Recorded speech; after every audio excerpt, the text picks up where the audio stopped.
हाँ, तो मैंने जैसे बताया कि इस संसार में मोह की बनी सृष्टि भी तुम ख्याल में ले लो, तो 3 प्रकार की सृष्टि का वर्णन मैंने किया और चौथी सृष्टि का वर्णन कर रहा हूं जो मोह से बनाई गई है। मोह की बनी सृष्टि वह होती है कि ईश्वर ने जो वस्तु बनाई है उस वस्तु को जिस पर तुमने अपनी नाम और रूप या अपनेपन का छाप लगा लिया है, तो उसकी एक फोटो तुम अंदर बना लेते हो और ईश्वर का बनाया हुआ वह वस्तु बाहर होती है। तो बाहर वाली वस्तु यदि मरे या परेशान हो तो तुम्हें कोई कष्ट नहीं देती। जब भी कभी कष्ट देती है तो तुम्हारे अंतराल में जो उसकी फोटो बस गई है वो फोटो जब मरेगी, टूटेगी, तब कष्ट देगी। तो संसार में जैसे एक जगह मैं जा रहा था तो कुछ बच्चे जा रहे थे, तो मैं भी ऐसे ही जा रहा था। तो बच्चों ने देखा कि ये सज्जन संत कोई जा रहे हैं और बच्चे वो जा रहे थे, कॉलेज के थे, तो वो प्रवचन सुनने जा रहे थे और जिसका प्रवचन सुनने जा रहे थे वो मैं ही था, परंतु वो जानते नहीं थे। तो उन बच्चों ने आपस में बात की कि भाई स्वामी जी, श्रद्धा से प्रणाम करते हुए कहा कि स्वामी जी आप कहाँ जा रहे हैं? तो हमने पूछा तुम बच्चों कहाँ जा रहे हो?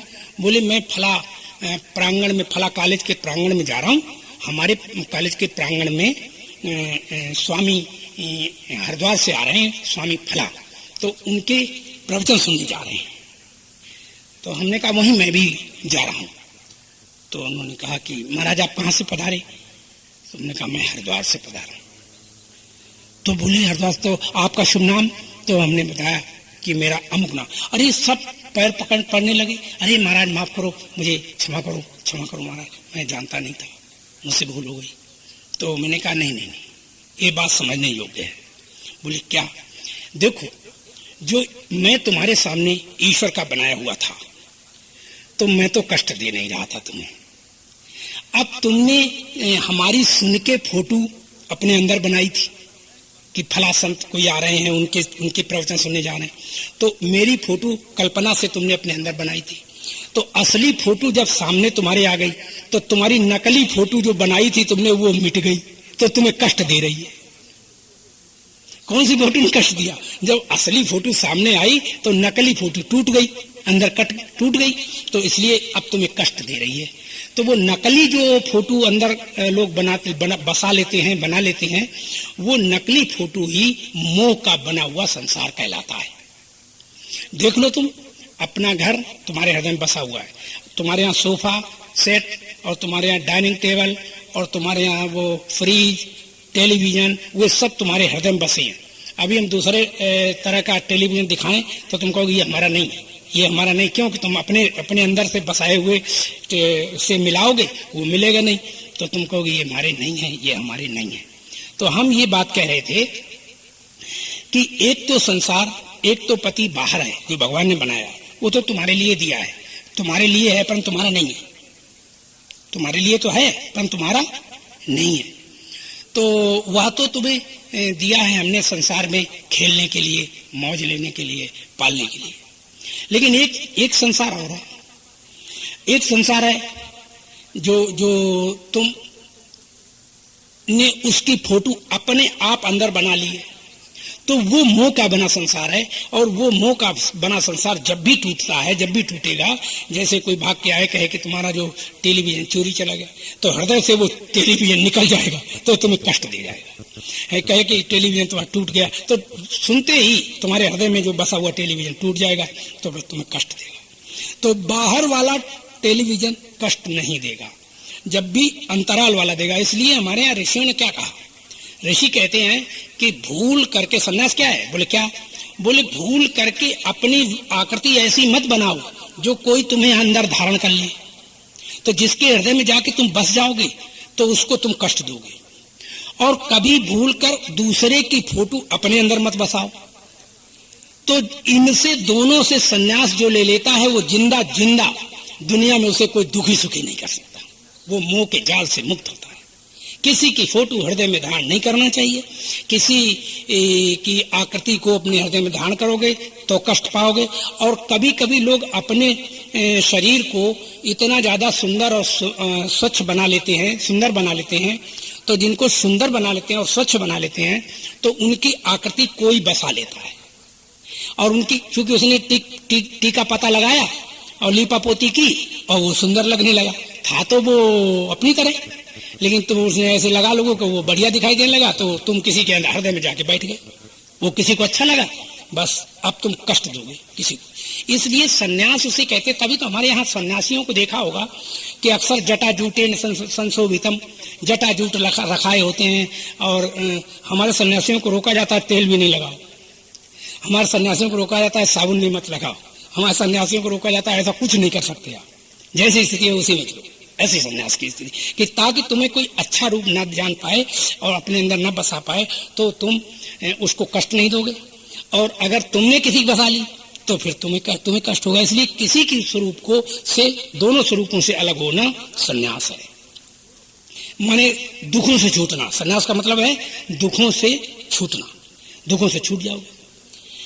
और जो लोग ऐसा नहीं करते, कहते महाराज जब सब भगवान है तो हमारा लड़का भी भगवान है, तो फिर लड़कों के बच्चों को क्यों नहीं पालें जब उन्हें भगवान पालें। तो याद रखो वो लड़के बच्चे तुम्हें रुला रुला मार डालेंगे और तुम मर जाओगे अज्ञान में। ये लड़के बच्चे भगवान नहीं है। क्यों कि तुम्हें जब लड़के बच्चों को पालोगे तो जब तुम्हें कष्ट होगा अपने लड़के बच्चे दिखाई देंगे, भगवान नहीं दिखाई देगा। भगवान और चीज है। जो भगवान के लिए सबको पालता है तो उसे भगवान दिखाई देता है, और जो जन समूह के लिए कुछ करता है तो उसको जन समूह दिखाई देता है, भगवान दिखाई नहीं देता। तो इसलिए सन्यास का मतलब है कि किसी के अंदर ना बैठो और किसी को मत बिठाओ।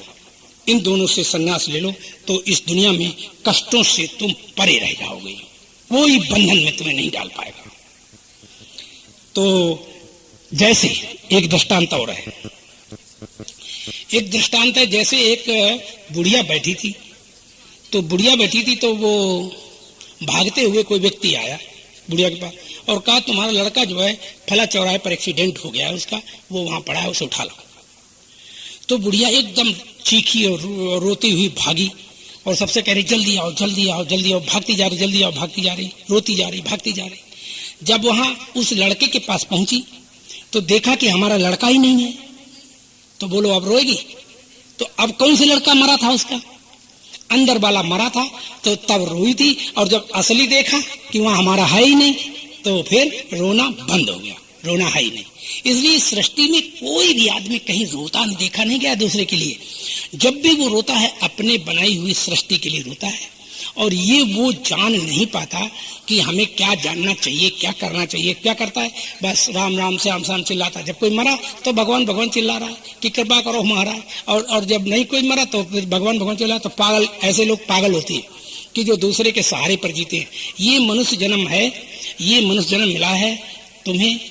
देखो इसमें तुलसीदास ने लिखा है पिपराधीनता दुख महा सुख जग में स्वाधीन, और तुलसी सब सुख होते हैं अपने ही आधीन। एक जगह तुलसीदास ने रामायण में कहा है कि करी विचार देखो मन माही, पराधीन स्वप्न सुख नाही। विचार करके देख लो, पराधीन जब तुम हो जाओ, किसी के अधीन होकर जियोगे तो स्वप्न में सुख नहीं पाओगे। तो पराधीन स्वप्न सुख नाही, और करी विचार देखो मन माही। मन में विचार करके देख लो, ये निश्चित बात है कि तुम्हें कभी सुख नहीं मिलेगा। पराधीनता दुख महा सुख जग में स्वाधीन। दुनिया में सबसे बड़ा सुख कौन है? स्वाधीन होना। स्वाधीन होना हमारे स्वतंत्र होना। स्वतंत्र का मतलब ये नहीं है, बहुत से लोग होते हैं अपने पति से स्वतंत्र हो गए तो दूसरे आदमी के पास चली गए तो बोले हम तो स्वतंत्र हैं, फिर तीसरे के पास चले हम तो स्वतंत्र हैं। ये स्वतंत्रता नहीं, तुम तो इंद्रियों के गुलाम बने। वो आदमी जो है वो इंद्रियों का गुलाम है। वो किसी स्वाद, जिसके यहाँ भोजन नहीं मिला, अच्छी चीजें नहीं मिली तो वो दूसरे के यहाँ चला गया, तो वो तो इंद्रियों के बसीभूत चला गया, वो स्वाधीन नहीं हुआ। स्वाधीन उसे कहते हैं मन चिल्लाता रहे बाढ़ में जाए, हमें क्या, हमने अपनी मौज से रहना। तो हमारी मौज केवल हमारी स्वतंत्रता है। हम किसी इंद्रियों के, मन के, बुद्धि के किसी के हम अधीन नहीं हैं, तब हम संसार में जीते जीते मुक्त हैं। और जो लोग, मुक्ति और क्या है? मुक्ति और कुछ नहीं, तमाम कष्टों से छूटना मुक्ति है। और परमानंद का ज्ञान कर लेना, परमानंद को जान लेना, परमानंद को प्राप्त कर लेना, अपने स्वरूप को जानना, ये मुक्ति कहलाती है। कि मुक्ति क्या है? कि परमानंद स्वरूप हमारा स्वरूप है, और जो सृष्टि में जो संसार जो दिख रहा है ये हमारा स्वरूप नहीं है, क्योंकि ये स्वरूप है ही नहीं। हमारे स्वरूप की कल्पना में ये सब दिख रहे हैं। जैसे अपने बच्चे को, एक बार क्या हुआ था, एक राजा का लड़का था, तो जब वो लड़का बड़ा हुआ, 10वीं क्लास या 8वीं क्लास में चला गया, तो उसने एक रोल एक स्त्री का किया, तो उसको स्त्री बनाया गया, उस लड़के को। तो स्त्री बनाया गया, तो स्त्री बनके उसने जो अपना रूप फोटो खिंचाई, तो वो फोटो खिंचाई, कोई बात नहीं, और वो रोल किया उसने, नाचने कूदने का, हंसने खेलने का, जो भी ड्रामा में। तो वो फोटो जो थी लेकर के माँ ने अपने बक्से में रख दी। राजा का लड़का था।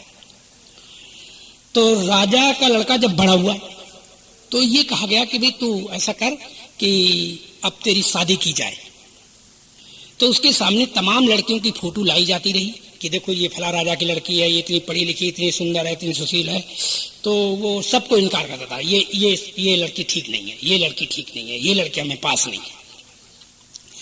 एक दिन दैव योग से माँ के बक्से को उसने खोला और बक्से में वो फोटो दिखी। तो वो फोटो जो देखी तो वो तो थी तो उसी की, परंतु वो जानता नहीं।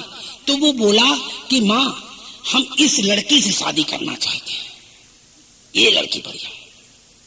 तो माँ मुस्कुराई, बेटा ये फोटो जो है ये तुम्हारी है, तुम बेवकूफ हो, मूर्ख हो कि जो अपने रूप पर पैदा हो गए हो।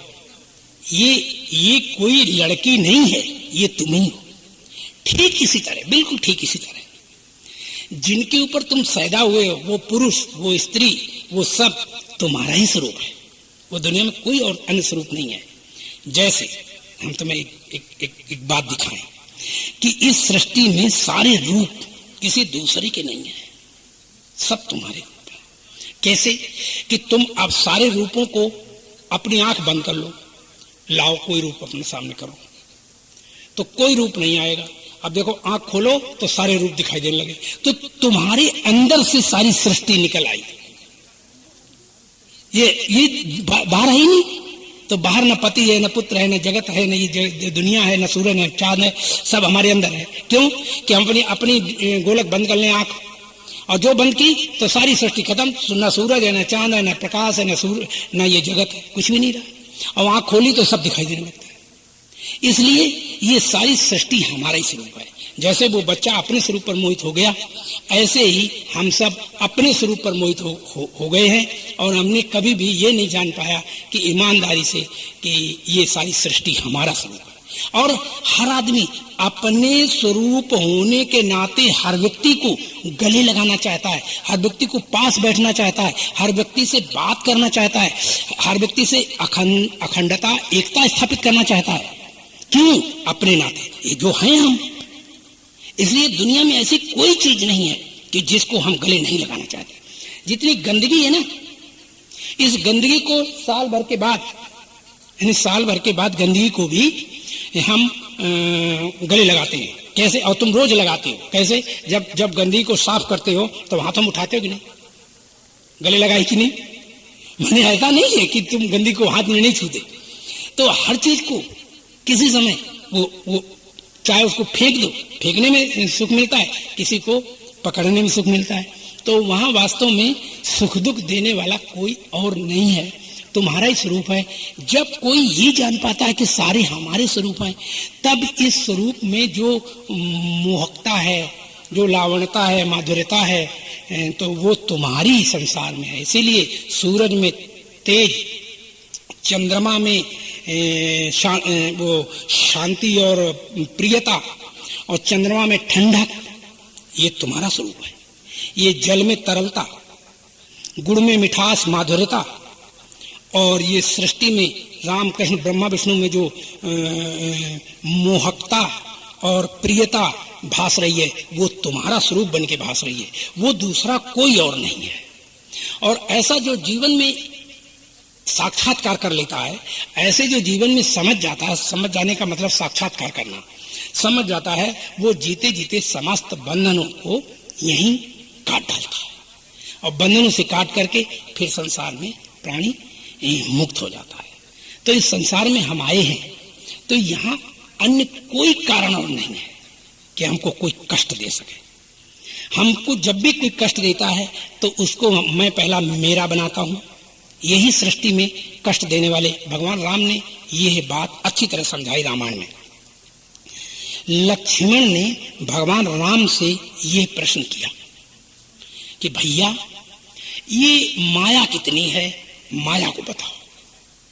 तो जब ये कहा माया कितनी है, माया को बताओ, तो भगवान शांत मुद्रा में बैठे थे। तो लक्ष्मण ने प्रश्न कर दिया। तो भगवान ने कहा, लक्ष्मण माया को जानना चाहते हो तो सुनो, गो गोचर जहां लगी मन जाई और तहां तक माया जानहु भाई। जहां तक गो गोचर, जहां तक मन बुद्धि और इंद्रियों की दौड़ है, वहां तक सब माया ही माया है। तो लक्ष्मण ने विचार किया कि ले भाई, जहां तक मन बुद्धि है वहां तक माया, तो इस माया को कोई पार नहीं कर सकता। और माया अगर पार नहीं हुई तो माया से कोई छूट नहीं सकता, तो परमात्मा से कोई मिल नहीं सकता। तो लक्ष्मण ने कहा, भैया अपनी वाणी विराम दे दो। बोले क्यों, क्या बात हुई? बोले बात ये हुई कि माया से कोई पार नहीं जा सकता। बोले क्यों? बोले इसलिए नहीं जा सकता कि जैसे हम यहाँ बैठे हैं, जहां तक हमारी मन बुद्धि जाती है, अगर हम वहां चले गए तो मन और उससे आगे चला जाएगा, बुद्धि और उससे आगे चली जाए, फिर और आगे, तो जहां जहां हम जाएंगे भैया उससे आगे ये माया होगी, तो इस माया को कोई पार नहीं कर सकता, नहीं कर सकता। इसलिए हे भैया राम, आप विराम दे दो वाणी। भगवान थोड़े मुस्कुराए और लक्ष्मण से बोले, लक्ष्मण बस घबरा गए कि माया नहीं छूट सकती। अरे माया छुटी छुटाई है, तुम नहीं जानते? बोले क्यों, कैसे? बोले जब गो गोचर जहां लग मन जाई वहां तक माया जानो भाई। तो जब तुमने ये कहा कि वहां तक माया है, अरे लक्ष्मण ये तो हमने बड़ी माया का वर्णन किया है, और कुल मिला के छोटे शब्दों में माया को सुनो। तो उन्होंने कहा, भैया छोटे शब्दों में माया और कोई? बोले हाँ। बोले बताओ। बोले मैं अरु तोर मोर ते माया और जही वश कीने जीवनी काया। मैं और तोर मोर तय, बस यही मैं, दो शब्द माया। मैं मेरा, तू तेरा, बस ये बीच में दो शब्द हैं। इनको भैया मैं मेरा और तू तेरा छोड़ दे तो ये सृष्टि तुझे कष्ट नहीं देगी। ये सृष्टि जब कष्ट देती है जब तुम उसे मेरा बनाते हो या उसके तुम बनते हो, और फिर उसमें कोई खराबी आती तो तुम्हें कष्ट देगी। तो मेरा और तेरा दो शब्द हटा दो तो सृष्टि में माया अपने आप साफ हो जाती है। माया कुछ नहीं है, तेरा और मेरे शब्द से कही जाने वाली ये माया है। और तेरे मेरे से को बाद करके जो आदमी सृष्टि में जीता है वो माया से परे होकर जीता है। तो सृष्टि में क्या करो, तेरा मेरा का से संन्यास लो। संन्यास किससे लेना है? तेरा मेरा। अब एक पति रहे, कुछ उठाता तो नहीं, लेकिन जानते भी रहो कि ये मेरे लिए है, पर मेरा नहीं है, ये त्याग है इसमें। पति मेरे लिए है, मेरा नहीं है, ये माया से परे रहना है। पुत्र मेरे लिए है, परंतु मेरा, ये शरीर मेरे लिए है, परंतु मेरा नहीं है। तो इस तरह से जब तुम रहोगे तो इस सृष्टि में तुम निश्चित जीते जीते पार होने की व्यवस्था में आ जाओगे, और ये व्यवस्था तुम्हारे लिए पर्याप्त है। तो हमने तुम्हें बताया कि ये मनुष्य जन्म जो मिला है, ये मोह का बना संसार जो है, यही तुम्हें कष्ट देता है। इस मोह के बने संसार से तुम्हें जगना है, और वो मोह का बना चौथा संसार है जो तुमने दूसरे की आकृति को हृदय में बसाया है, वही कष्ट देगी, या जिसके अंदर तुम बस गए हो वो तुम्हें कष्ट देगा, वो पीछे भागेगा। तो इन दोनों चीजों से समझ, विवाह तो करना चाहिए था, हाँ पुत्र तो बनाना चाहिए था और विवाह भी करना चाहिए था, लेकिन पुत्र और विवाह करना बंधन नहीं है। लेकिन ये सब यही मेरे हैं, इन्हीं के लिए हम सब कुछ करें, बस ये बंधन। क्योंकि जैसे भगवान ने सबको बनाया, जिसने बनाया उसको छोड़ दो, अब वो हमारा कर्तव्य नहीं है। तो लोग करते क्या है कि कहेंगे कुछ और करेंगे कुछ, तो फिर फंसे रहते। उधर कहेंगे मैं सन्यासी हूं, मैं तो घर में ही सन्यासी हूं। तो घर में सन्यासी कोई हो सकता है? बकवास करता है संसार। कहते कि घर में ही सन्यास है। बोले कैसे सन्यास है? जब तुम्हें मरोगे तो तुम्हें लड़का बच्चे दिखाई देंगे, तुम्हें कोई भगवान दिखाई देगा क्या? और जो जीते जीते मैं मेरा तू तेरा से ऊपर उठ जाता है, न तो मेरा कोई है न मैं किसी का हूं, न तो मेरा कोई है और ना मैं किसी का हूं, और फिर भी मैं जो हूं वो मेरा अपना असली स्वरूप है। और उस असली स्वरूप को जो जानता है, उस जानने वाले को जानना चाहिए। इस जीवन में यही तुम्हारा परम कर्तव्य है और इसी कर्तव्य को पालन करना हमारा तुम्हारा सबका धर्म है। इन्हीं शब्दों के साथ हम इस वक्त वाणी को विराम देंगे। प्रेम से बोलो सच्चिदानंद भगवान की। प्रेम से बोलो सच्चिदानंद भगवान की जय। सतगुरुदेव महाराज की जय।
जब हटे बेतरा से पीछे मारे खाने के आंसू बहाना पड़ा। देखा दुनिया का झूठा झमेला तो मन को हटाना पड़ा।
तन के सुख, मन के सुख, धन के सुख में समय को बिताना पड़ा। देखा दुनिया का झूठा झमेला तो मन को हटाना पड़ा। देखा दुनिया का झूठा झमेला तो मन को हटाना पड़ा।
जले कुछ मरे कुछ गड़े और किन्हीं को बहाना पड़ा।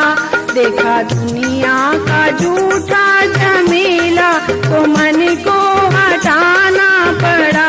देखा दुनिया का झूठा झमेला तो मन को हटाना पड़ा।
कर्म संचित जगे पाप सारे भगे तब गुरु की शरण में जाना पड़ा।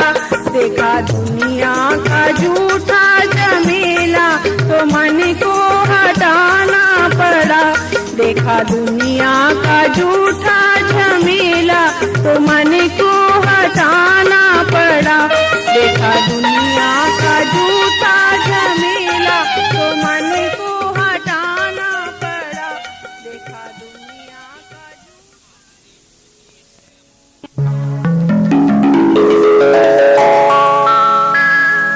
माया के जाल से जो दर किनार हो जाए। माया के जाल से जो दर किनार हो जाए। सदा सदा